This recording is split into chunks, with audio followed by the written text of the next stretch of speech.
Shalom, Boker Tov, dia 21, 5h49 da manhã. Estamos aqui para dar continuidade ao nosso estudo, né, Fúria. E nessa terceira parte, que será curta, nós vamos falar sobre os requisitos mínimos, né, para que uma pessoa possa estar entre os do povo. Meus irmãos, vejam bem, assim como eu, a grande maioria, né, que está em Techuvá, a grande maioria que faz parte do povo Yashuru e que está em diáspora entre os gentios, né, são pessoas, né, são pessoas que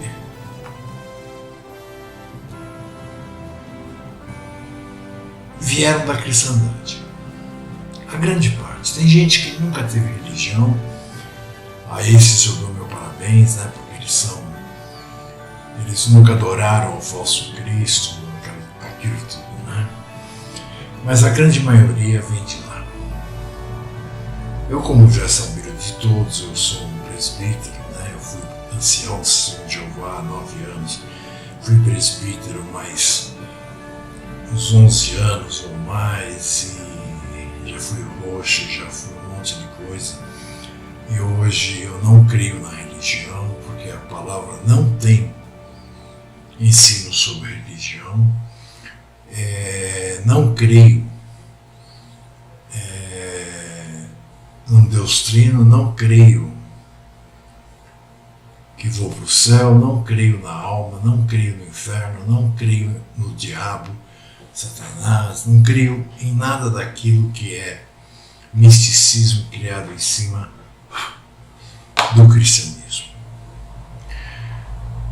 Então, nessa primeira parte, requisitos básicos, né, eu quero lembrá-los que quando o pai viu que já estava na hora, né, porque dentro do plano dele já estava na hora, iniciar, reunir, né, um povo para ele, ele chamou Avraham. Avraham, é claro, ele é da descendência direta de Adão e Eva, né? Porque pode o Papa dizer aí que Adão e Eva não existiram, mas o Papa também não existe, né? O Papa é uma figura antibíblica, né? Então houve, né? Vocês podem ver que fala que fulano foi para lá, outro foi para lá, casou, foi para outra cidade, não sei o quê, mas para ali. Já no caso da descendência direta de Abraão, de Adão e Eva, nós vemos que existe uma sequência que vai até Noá, e que quando termina, né, no dilúvio, é continuado falando da descendência de Noá. Ou seja, Noá era descendente de Adão e Eva, então prosseguiu essa descendência porque o pai queria formar dessa descendência um povo para ele. Nós devemos notar, né, que eu estou vendo aqui se está com som.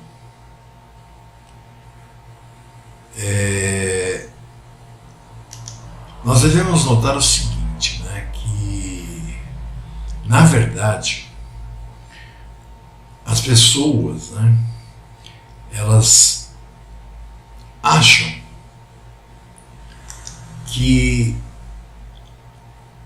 sempre foi assim, né? Um povo aí que está fazendo o que quiser. Sim, sempre existiram os pagãos. Mas na verdade esses pagãos, eles eram, como eu vou dizer, eles eram pessoas realmente já, né, predeterminadas pelo Pai, para que assim fosse, para que o Pai pudesse até utilizá-los, né, vamos dizer assim, como uma pessoa utiliza-se, né, por exemplo, vamos supor, de uma certa ação, de um pedido, de um, não sei, né, para que possa, então, observar dentre aqueles, né, vamos supor uma empresa, então as pessoas dentre aqueles, né, que estão ali trabalhando com ela, eles procuram então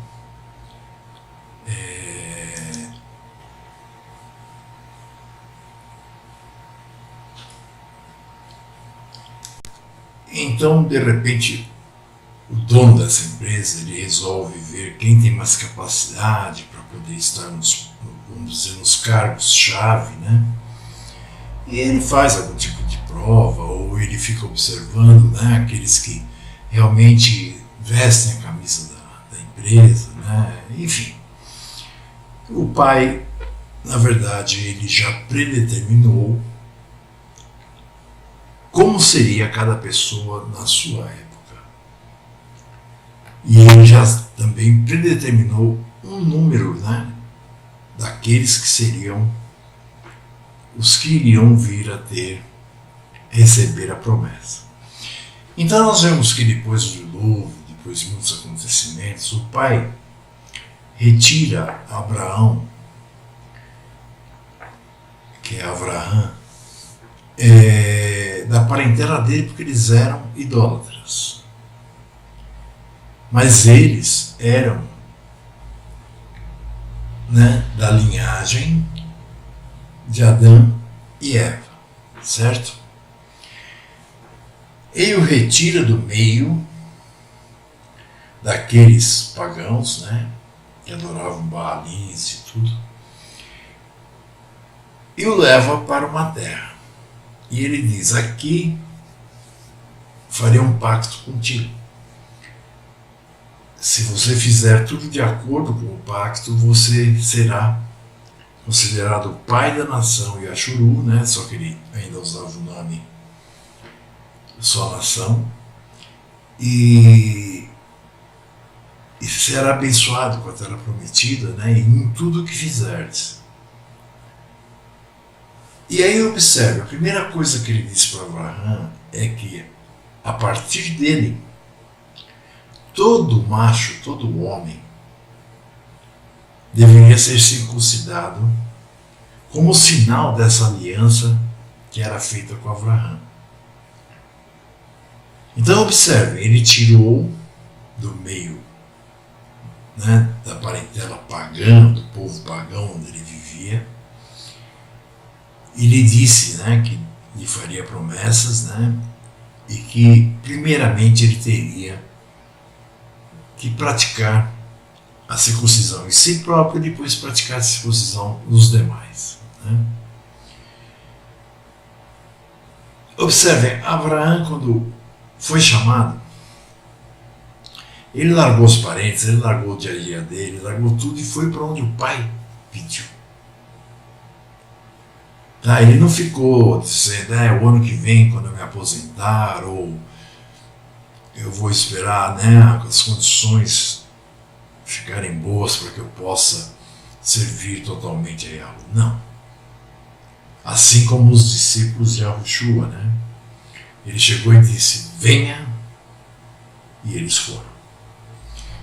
Então, meus irmãos, isso são coisas, né, que nós temos que entender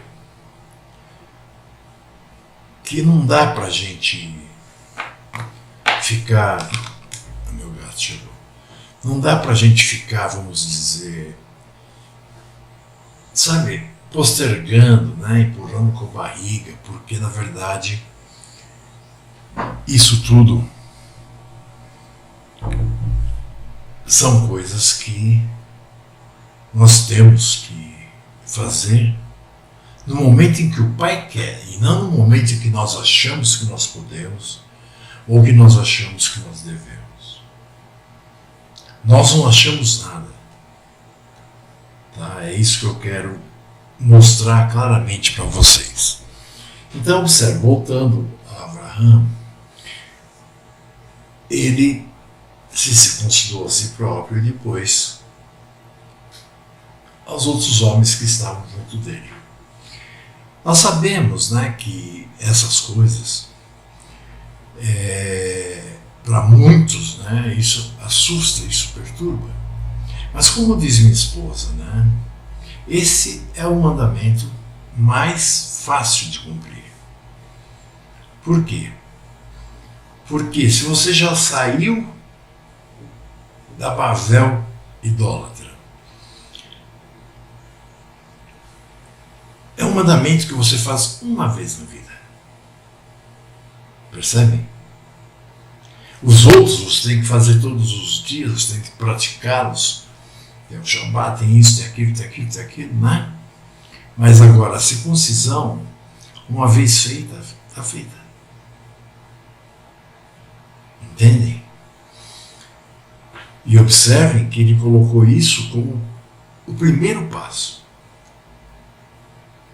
Né? Então eu estou falando isso para que vocês entendam. Por exemplo, depois, é claro, ele foi aprendendo, né, outras lições com o próprio pai, até chegar um momento, né, em que, mesmo ele duvidando, a esposa duvidando, eles tiveram um filho, já com uma idade bastante avançada, que era Isaac. E o pai diz, pegue teu filho, leve até a montanha, prepara o sacrifício, porque você vai sacrificá-la para mim hoje. Ele não perguntou por que, ele não tentou barganhar com o pai, não fez nada. Ele simplesmente pegou o filho dele, pegou o que necessitava e foram com mais alguns homens até o pé da montanha. E ali ele deixou os homens e subiu com o filho. E o filho ainda perguntou, mas e o cordeiro, né? E ele disse, o cordeiro, o pai, no caso de Yahu, ele vai trazê-lo. Ele já tinha colocado o filho, né, em cima da fogueira, já tinha... Quando Yahu disse, opa, para aí, Abraão. Perfeito. Aí ele escutou um barulho, né, Abraão, e viu que tinha um cordeiro entre os arbustos, né, preso, assim, acabou se prendendo ali dentro. Ele foi lá, pegou o cordeiro, sacrificou. E aí então Abraão se tornou o pai da fé. Então observe, né, esses, nem sei que nome chamá-los, mas eu não quero ofendê-los, sabe, eles já são tão chatos. Mas esse povo cristão, eles não se tocam, né, que eles falam, não, porque hoje nós andamos por fé, não precisa da lei. Peraí, o nosso pai da fé é Abraão, e ele praticava a lei. Observem, ele era circuncidado. É que não existia ainda, todas as leis não existiam ainda o que nós chamamos, né, vamos dizer, da Constituição e o Código Legal da nação de Ashuru, que foi dado por intermédio de Moshe, muito tempo depois. Então, na verdade, de muito tempo mesmo, né, porque ele ainda teve Isaac, Isaac teve os filhos dele, aí ele teve Jacó, né, e Jacó teve 12 filhos, e aí um foi vendido, né, aí ele teve um outro filho também, mais novo do que Yosef, e aí vai, né. Mas nós temos que ver que, por fé, Abraão levou o filho dele para ser morto. E observem, era o primogênito dele. Era o filho que o pai tinha prometido que dele faria a continuidade do pacto que ele havia feito com Abraão. Mas Abraão nem pensou duas vezes, nem sequer perguntou para o pai, né? Mas por quê? Como assim? Ele poderia ter se negado.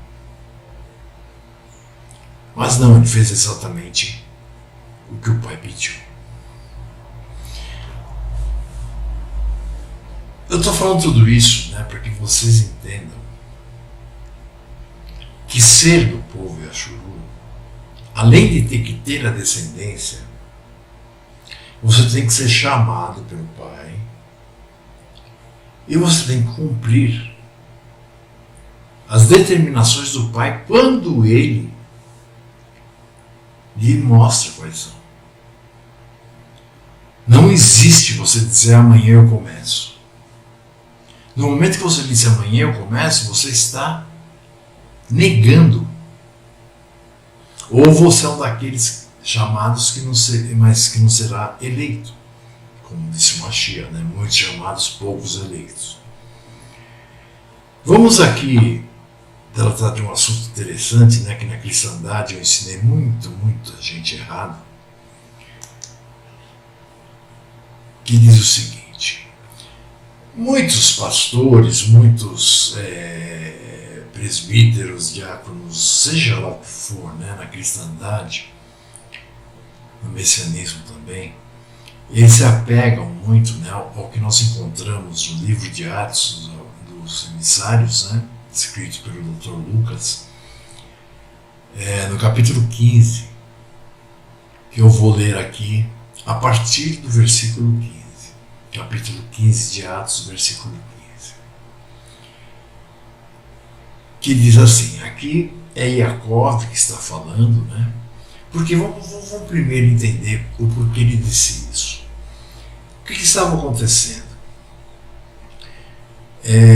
O povo Yarudi, o povo levita, o povo, meio povo, né, porque metade ficou no norte, meio povo beamita, né, que Shaul, por exemplo, ele era da tribo de Benjamim beamita, né. Então,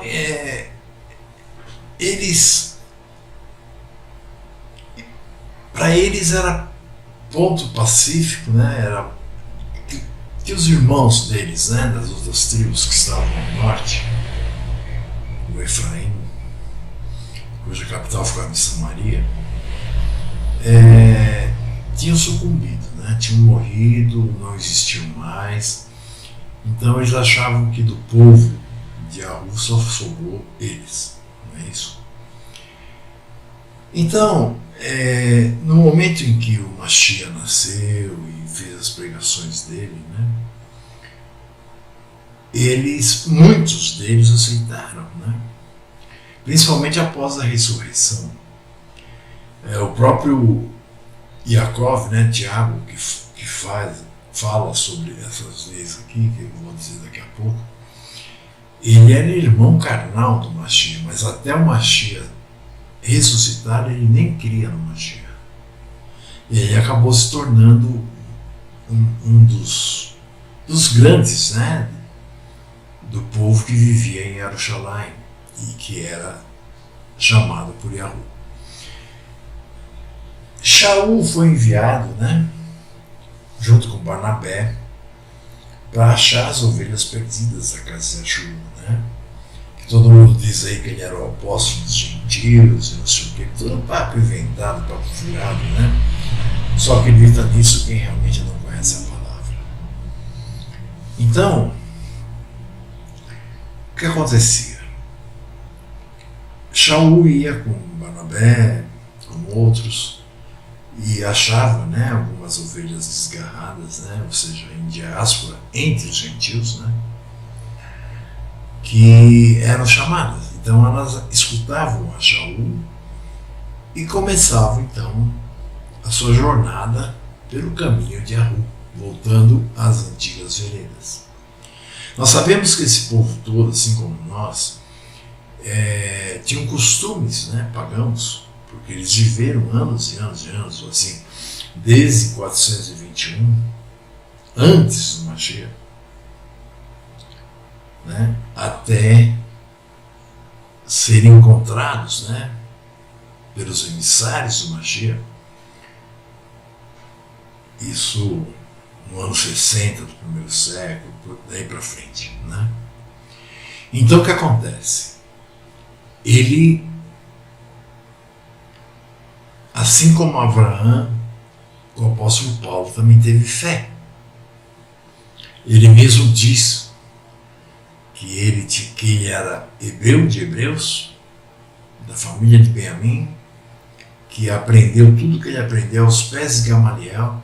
Gamaliel era um rabino muito famoso, era uma pessoa muito sábia, para os moldes deles, é claro.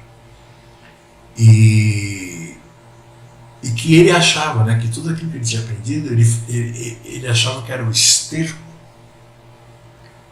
Muita gente leva isso também ao extremo, né?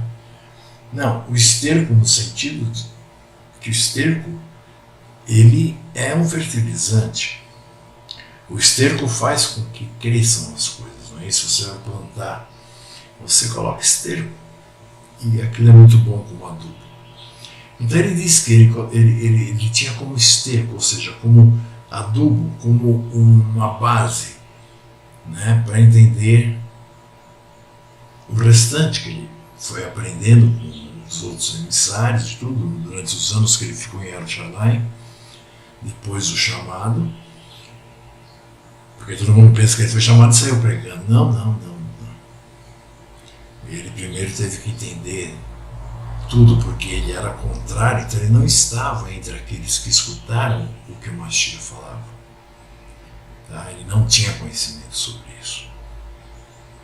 Embora o que o Mashiach falava é o que já está escrito no Taná. Então o que acontece? Aí ele foi com Barnabé a primeira vez, né, para Antioquia, depois ele foi de novo, depois ele foi para outros lugares e tal, e começou a encontrar aqueles, né, em diáspora, dentre os gentios, que estavam sendo chamados pelo Pai. E ele passou a ensiná-los. E quando a coisa foi crescendo, veja, esse crescendo não é essa igreja que eles falam que se multiplicou e tal, né, que acabou virando a igreja católica. Não. Isso aí é coisa de Simão o Mago. Quem quiser depois me fala que eu mando o estudo. Eu estou falando do povo de Ashur e não da igreja. A igreja não existe. Tá? Então o que acontece? Aqueles que eram fariseus, aqueles que eram Yarudim, levitas, ou que tinham crido, ou seja, que o Pai chamou, né? Nós sabemos que até o final do primeiro século já existiam 144 mil que o Pai havia chamado, e esses eram virgens, ou seja, eram pessoas que nunca deixaram de praticar a vontade do Pai, porque quando se diz que é virgem, é no sentido de que não se prostituíram com outras religiões, com outros deuses, enfim, né? Então o que acontece? Conforme Shaul e outros, né, emissários iam encontrando essas pessoas, esses que eram fariseus ou erudim, judaizantes, né, eles começaram a perseguir, né, dizendo que eles tinham que se circuncidar antes de mais nada. E observem, eu não tiro a razão deles de dizerem isso. Por quê? Porque se a lei diz que aos 8 anos, quando a criança, no 8º dia que a criança nasceu, o menino, né, ele é circuncidado, inclusive já comprovado pela própria ciência, né, de que é a partir do 8º dia que existe a coagulação. Quer dizer, se fizer um 7º, é capaz de ficar sangrando até morrer. Então, eles tinham sua razão, né? A primeira coisa que era feita, o próprio Avraham, a primeira coisa que ele fez, além de sair da parentela, mas isso aqueles já tinham feito, né? Porque eles já estavam se chegando ao povo, foi a circuncisão. Então eu não julgo que isso seja um erro da parte daqueles que não tinham, né, vamos dizer assim, ido à diáspora, apesar que foram, né, em Babilônia, mas não estavam em diáspora naquele momento. Mas Shaul achou, né, que você pegar a pessoa e já querer se circuncidar e tal, era um fardo muito pesado. Porque os Yarudim, né, o que eles dizem hoje judeus, né, que na verdade eles são Yashurum, eles conheciam a lei, eles viveram aquilo, eles nasceram naquilo, quer dizer, então para eles era muito mais simples, né? Mas eu não tiro a razão deles de acharem assim, né? Porque na verdade assim foi com eles, assim foi com Avraham, mas Shaul achou por bem não.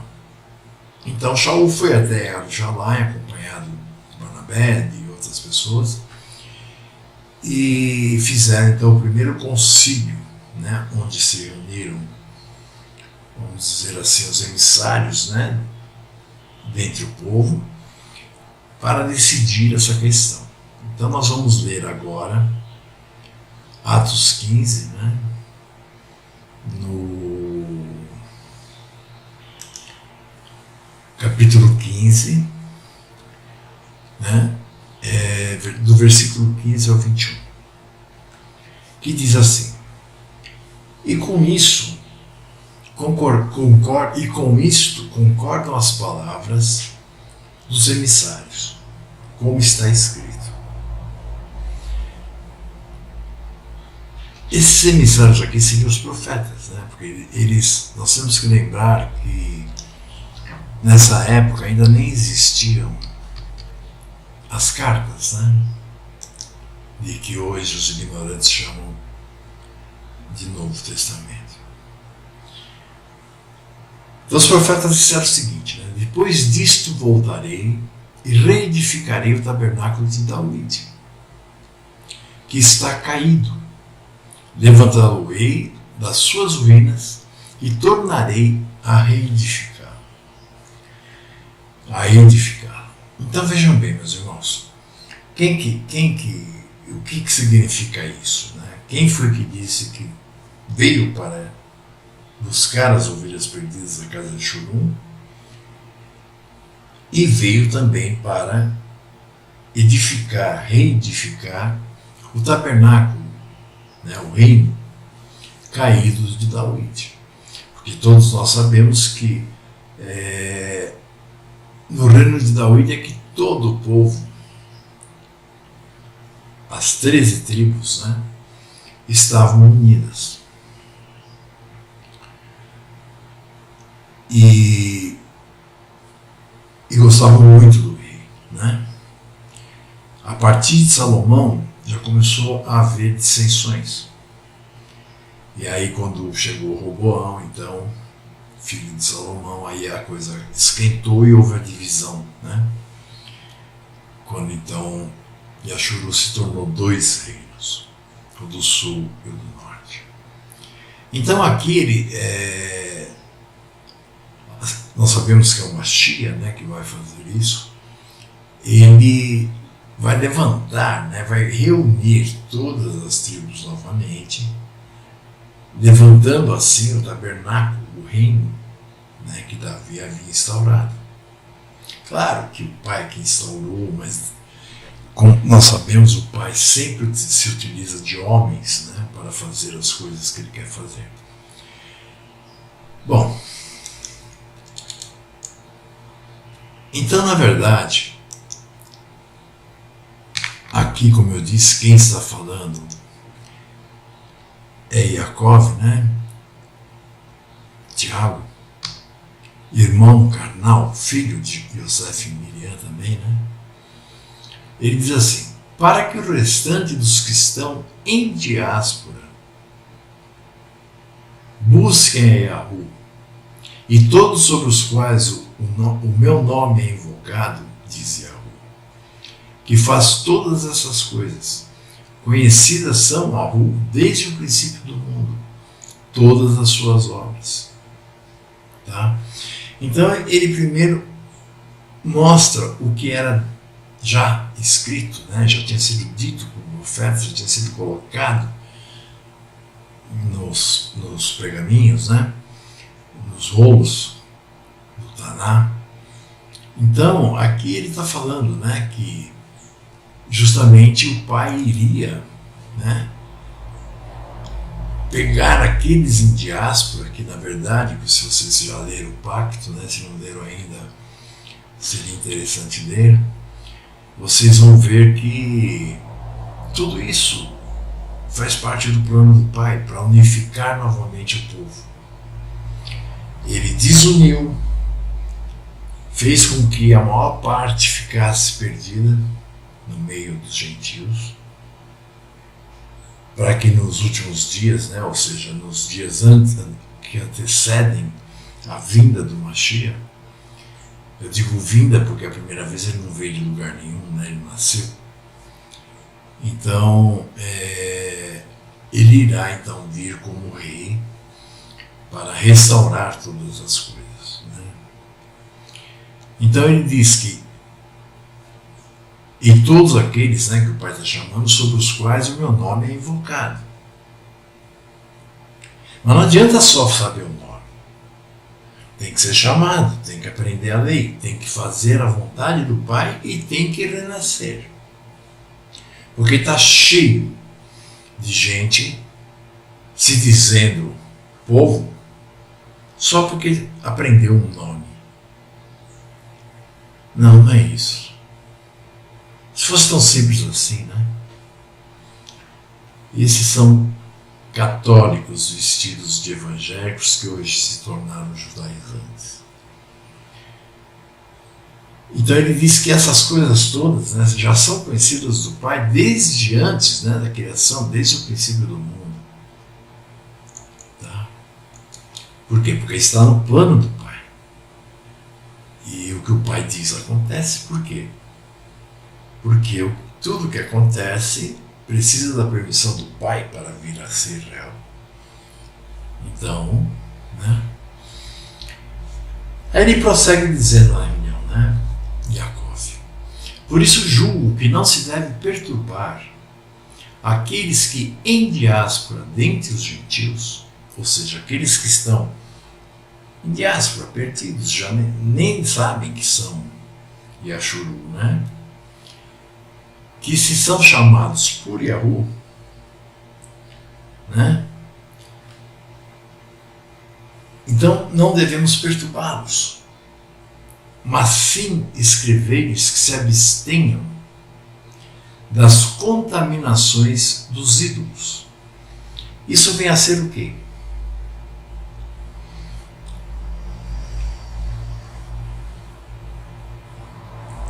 Da idolatria. Porque a idolatria, ela existe em milhares e milhares de formas. Por exemplo, a idolatria existe até se você é fã de uma banda, de um cantor, de uma cantora, e você compra os discos e você, sabe, conhece a vida, você está idolatrando essa pessoa, e isso perante a rua, você é um idólatra. Tá? Então, que eles se abstivessem, né, da contaminação dos ídolos, ou seja, que eles deixassem as práticas que eles tinham conhecido entre os pagãos, né, os gentios, e começassem a cumprir aquilo que o Pai deseja, que não tem nada a ver com religião, mas que seja um povo, né, kadosh, que significa separado dos demais, quer dizer, tem outros costumes, outras crenças, outros tudo, né? Então ele disse, né, que aqueles que estavam de diáspora dentre os gentios e que são chamados por Yahu, né, não vamos perturbá-los, mas sim que eles se abstenham das contaminações dos ídolos. Veja, isso era o mínimo indispensável que eu vou dizer agora, para que qualquer pessoa demonstrasse que realmente ela era chamada, para que ela pudesse aprender então as antigas veredas. Tá? Isso era o renascer, porque aos poucos ela ia sendo lapidada pelo próprio Pai. Aqui diz assim, ó, mas escrever-lhes que se abstenham das contaminações dos ídolos, da prostituição. Observem, em prostituição nós podemos pensar em fornicação. A fornicação é o quê? É quando duas pessoas, nenhuma das duas casadas, nem entre si, cometem ato sexual. Dentro de prostituição, nós encontramos fornicação, adultério, que é quando uma pessoa casada comete um ato sexual com uma pessoa fora do casamento, né? Por exemplo, uma mulher com um homem que não é o marido, ou o marido com uma mulher que não é a esposa. Isso é adultério. Tá? Também um homem solteiro que pratica relações com uma mulher casada, os dois cometem adultério. Inclusive, nesse caso, se pegos em flagrante, eles são apedrejados, né, como diz na Bíblia. Eles são, sabe, na Bíblia não tem perdão para quem pratica aquilo que é iniquidade, né? E ele diz do que é sufocado e do sangue. Quando ele diz do que é sufocado, é porque na palavra, na lei da alimentação, mostra para nós direitinho, né, a forma que tem que ser morto o animal para que nós possamos comer. Além de mostrar a forma que ele deve ser morto, também encontramos a forma que o animal tem que ter. Ou seja, existem animais impuros e animais puros. Animais imundos e animais limpos. Entre todos os tipos de animais que existem. Então, se fala muito do porco, mas o porco é um dos, tá? Não é apenas o porco. Né? Hoje, por exemplo, né, com a terceira ou segunda ou terceira revolução industrial, nós estamos vendo que os nossos alimentos comprados no mercado estão cada vez mais contaminados, né? com animais impuros. Por exemplo, você pode comprar, você não pode comer uma calabresa, porque vem do porco. Então você vai lá e compra uma linguiça de frango. E quase 100% delas é utilizado o intestino do porco para fazer a linguiça. Você vai numa lanchonete e pede um cheeseburger, salada. Então ele vai vir a carne, o queijo, a salada e o pão. Mas tudo isso vai ser feito numa chapa onde pode ter sido acabado de fazer um x-bacon, onde pode ter feito um sanduíche de calabresa. Você vai na feira, é muito bom, né, um pastel de feira. Mas de repente, eu nunca mais comi. Por quê? Porque eu posso ir lá e falar, eu quero um pastel de queijo, de palmito.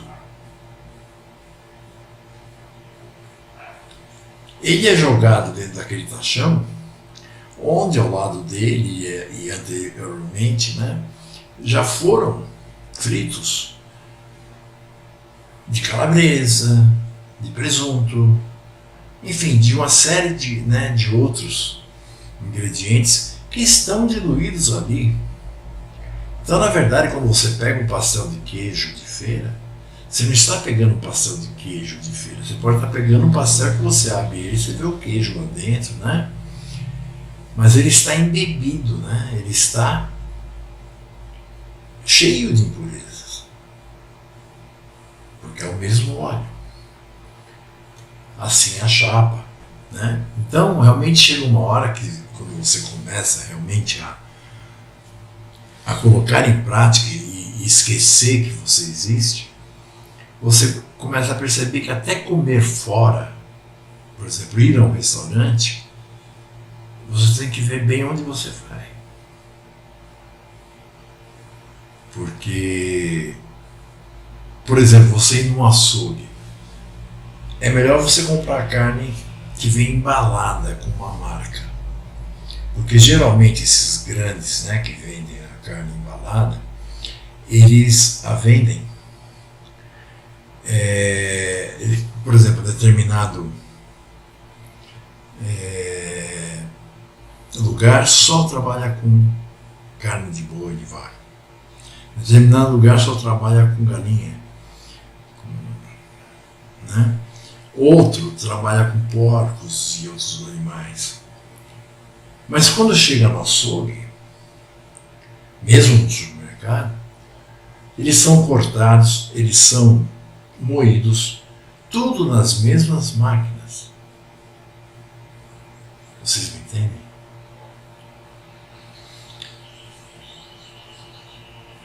Quem te garante que no meio de uma carne moída que você comprou lá um pedaço de filé mignon,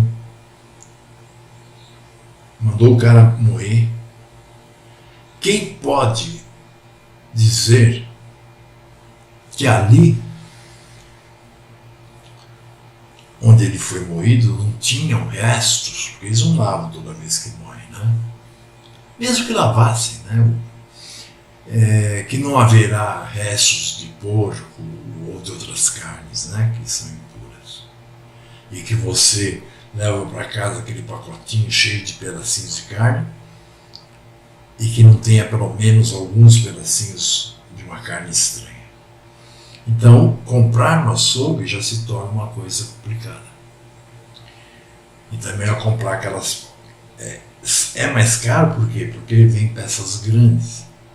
Mas pelo menos você vai ter alimento para bastante tempo e você também vai poder ter mais certeza de que você não está transgredindo a lei, né? E aí, é claro, quando você começa a realmente se dedicar ao Pai, a realmente crer e ter fé, você começa a observar os outros alimentos e aí você acaba deixando de comprar um monte. Eu conversava com a filha de uma irmã, né, que ela fez o seu primeiro PSA, né, agora no dia 18, e o marido não é circuncidado, então ele não fez. Então eles foram no mercado para comprar coisas para ele comer. Então eu avisei a ela que não podia ser fermentado, que não podia não sei o que, não sei o que, não sei o que, não sei o que. Então o que ele fez? Ele comprou umas bolachas, uns pães, aí os pães ela não deixou ele levar, porque era fermentado, é claro, leite ninho, enfim, para passar um dia, né, que seria o dia 15, e depois ela vai fazer, é claro. Que nem a Eliane, né? Ela fez ontem arroz, feijão, comemos junto com pães ázimos, ervas amargas, né? Foi uma janta muito gostosa. Então, mas nada levedado, até o dia 21, né? do lune solar. Então o que acontece? As pessoas vão achando, né, que isso tudo é no momento em que elas puderem. Não, isso não é no momento em que elas puderem, isso é no momento em que o Pai quer. Nós não temos nada que querer. Mas vamos prosseguir ali, né, para chegarmos ao âmago disso aqui. E assim diz aqui, olha. Então, do que é sufocado e do sangue, né? Porque, por exemplo, o sangue na palavra é como se fosse a vida do corpo. Então o Pai diz que o sangue tem que ser espargido na terra, não deve ser consumido. Que nem, por exemplo, existem muitos alimentos preparados à base do sangue, né? Até no Brasil. E esses alimentos não podem estar na mesa do Yahshua. Aí, assim como eu fazia, e não a propósito, mas é porque aprendi assim, né? Então eu parava aqui de ler e explicava, né, para os irmãos. Tá vendo? Não tem que seguir lei nenhuma, se abster dessas coisas. Mas é claro, não tinha sido do lado ver, né? Então, para mim, se abster dessas coisas estava muito distante da lei. Mas não, é a própria lei, né? E observe então, aí o que diz no 21, que aí cala a boca de qualquer pastor, de qualquer cara que queira bancar e dizer que a lei caiu. Diz assim, porque Moshe, por que Moshe? Porque foi por intermédio dele que foi escrito o estatuto, as leis, enfim, tudo que era necessário para a formação, né, da nação de Yashuru. E então, porque Moshe, o Pentateuco, né, a Torá, desde os tempos antigos, tem em cada cidade quem o ensine, quem o pregue. E a cada Shabat é lido para os que se ajuntam para aprender a lei. Então observe, um ponto pacífico para se iniciar a caminhada é já estar guardando o Shabat. Assim como não sendo idólatra, lembre-se que ser avarente também é ser idólatra, não participar de adultério, não participar de fornicação, não participar de prostituição de nenhum tipo, não comer o animal sufocado, aquele animal que eles matam sufocando, não, tem que cortar a cabeça e deixar o sangue escorrer. Por quê? Porque tem que se abster do sangue. O sangue é a vida da carne. É o que eles chamam de alma. Ok? Mas aí no 21, nós vemos que a pessoa, em cada Shabat, teria que estar reunida com aqueles poucos, né, que se reuniam, que eram encontrados em diáspora, para poderem aprender a lei. Ou seja, a partir do momento que você ia aprender a lei, você acabava por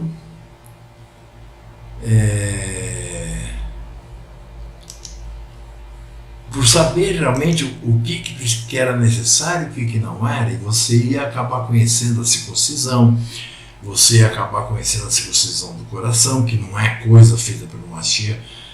Lá atrás, né, ainda no Monte Horebe, quando o Moshe circuncidou todo o povo que nenhum era, por quê? Porque eles ficaram 430 anos no Egito, né, como escravos, então ali ninguém era circuncidado, ninguém guardava Shabat. Você vê que a lei do Shabat, que é o quarto mandamento, ela é dita assim: lembre-se, né, isso do Shabat, do descanso, né, porque eles haviam esquecido.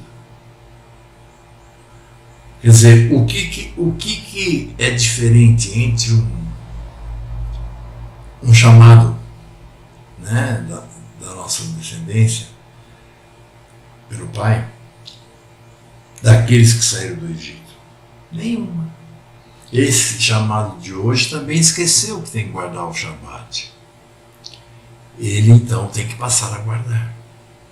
E isso, como nós vimos agora no livro de Atos, é uma regra básica para que a pessoa possa, vamos dizer assim, adentrar aos conhecimentos mais profundos. Eu quero ler mais um verso que se encontra em Atos também, né? Agora no capítulo 16. Quer ver? Deixa eu abrir aqui minha Bíbliazinha.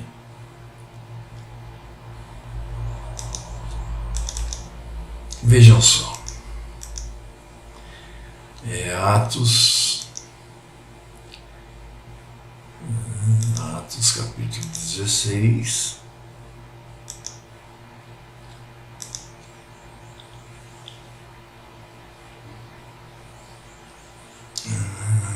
Está aqui. 16 a partir do versículo 1. Tá? Diz assim: E chegou a Derbe e Listra, e eis que estava lá um certo discípulo por nome Timóteo, filho de uma judia, que era crente, mas de pai grego. Observe, ele não está dizendo que o pai era grego porque estava em diáspora. Não, o pai era grego mesmo, e era gentil. Tá? Olha a diferença. Do qual dava um bom testemunho os irmãos que estavam em Listra e em Icônio. Paulo quis que esse fosse com ele, e tomando-o, o circuncidou, porque os judeus sabiam que ele era filho de grego e eles estavam por aqueles lugares. Então veja, isso é o capítulo 16, de 1 a 3. E justamente ele levou junto com ele Timóteo para entregar a carta, que era a resolução que foi tomada naquele primeiro concílio lá em Jerusalém, onde falava da idolatria, da alimentação, da prostituição, né, do sangue e do Shabat.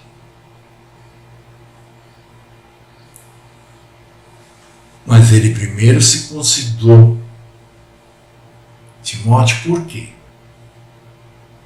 Timóteo já estava dentro, já estava aprendendo. Mas ele teria que ser circuncidado para fazer realmente parte do povo. Porque essa foi a aliança feita com Abraão. Vocês me entendem? Hoje a gente fala para um irmão que ele tem que sair de Babel, porque vai ser destruída e ele vai ser destruído junto. Já é um caos, né? Você diz para um irmão que ele tem que guardar um dia de descanso específico, né? E ele põe 1000, não, porque meu chefe não vai permitir. Pô, peraí, você está servindo ao Criador ou ao teu chefe? E se você disser para mim, mas se eu não obedecer ao meu chefe, eu vou perder meu emprego. Tá, então aí você está dizendo que você não crê que o Pai vai te ajudar. Que realmente, como o Mashiach disse, coloque o reino em primeiro lugar e as coisas que você necessita lhe serão acrescentadas, né?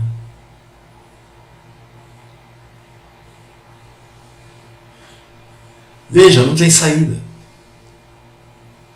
Sabe, um energúmeno aí há pouco tempo atrás, que estudava comigo, que estudava não, ele queria competir comigo, ele achava que sabia alguma coisa.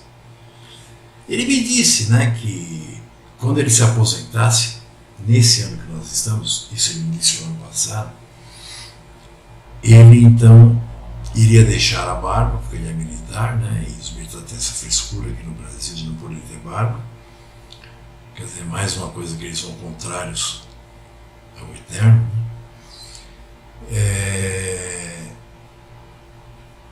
E que então ele ia se aposentar, ele ia poder deixar a barba e ia se dedicar mais tempo.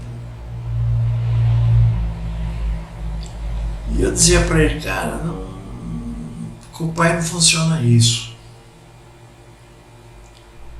Se o Pai já te deu a entender, você compreendeu, está no seu coração que a barba é necessário, pelos motivos que não vem ao caso agora, você não pode achar que o Pai está te esperando. Aí um dia conversando com ele, eu descobri que ele já estava 3 anos além do tempo que ele tinha que cumprir no exército. Veja, eu não estou falando isso para difamar o irmão, né? Eu já não tenho mais nem mágoa com ele, entendeu? Eu tive num momento porque ele foi muito idiota, quer dizer, ele era muito... Na verdade, ele é uma pessoa assim, de baixa cultura, uma pessoa que não tem visão e uma pessoa que com certeza não tem um espírito. Mas eu estou utilizando o caso porque é um caso verídico, né?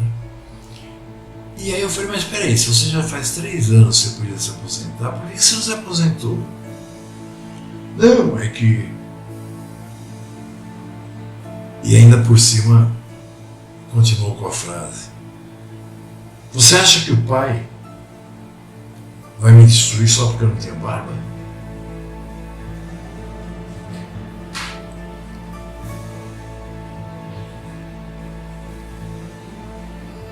Entende? O que a falta de fé faz com a pessoa.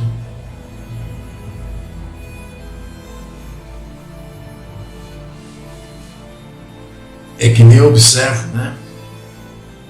As pessoas têm a mania, eu também já tive, de se queixar de tudo.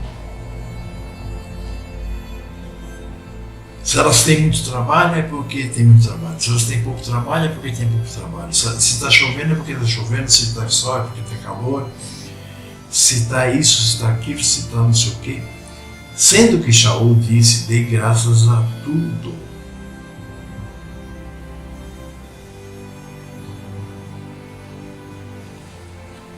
Sabe, eu cheguei num ponto em que se por exemplo, eu não tenho alimento em casa e nenhum irmão nos ajuda, eu digo ao Pai, muito obrigado, Pai, por me ensinar a não comer. Porque eu sei que no futuro muito próximo nós vamos passar necessidades muito maiores. Muito obrigado, Pai. Eu sou uma pessoa já, um idoso, né? E eu tenho muitas dores no corpo, eu passo o dia inteiro sentado, eu não ando, eu não tomo sol. Enfim, eu tenho uma vida assim bem... nada sadia, nada, né?